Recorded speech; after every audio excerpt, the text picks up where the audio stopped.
नमस्कार विद्यार्थी मित्रांनो, मी जगतपाल तिले सर आपलं हार्दिक स्वागत करतो। मित्रांनो, आजच्या व्हिडिओमध्ये आपण डाईड ऑफ आणि डाईड फ्रॉम याच्यातला फरक पाहणार आहोत। बरं मित्रांनो, डाईड ऑफ कधी वापरायचा असतो तर डाईड ऑफ एखादा व्यक्ती एखाद्या विशिष्ट आजाराने जर मृत्यू पावत असल्यास डाईड ऑफ हा शब्द प्रयोग करायचा असतो।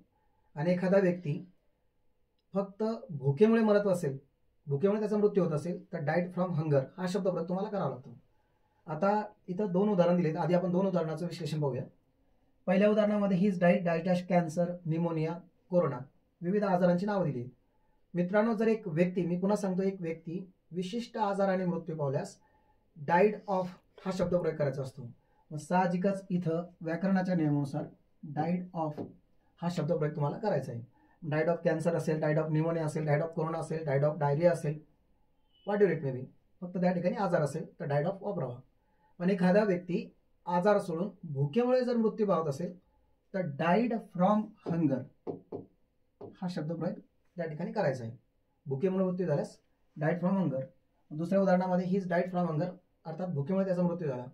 आता मित्रांनो, पुढचे जे दोन उदाहरणे त्या ठिकाणी मृत्यू दाखवला नाही तर तो व्यक्ती विशिष्ट आजाराने ग्रस्त आहे, मला हा शब्द प्रयोग करायचा आहे। तर चारने ग्रस्त असणे यासाठी सफरिंग,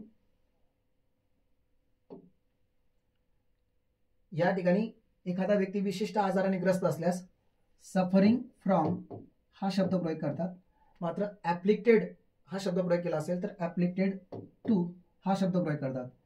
या थर्ड जो क्वेश्चन आहे त्याचा अर्थ होतो ही सफरिंग फ्रॉम कॅन्सर, म्हणजे तो कॅन्सरने किंवा निमोनियाने किंवा कोरोनाने ग्रस्त आहे।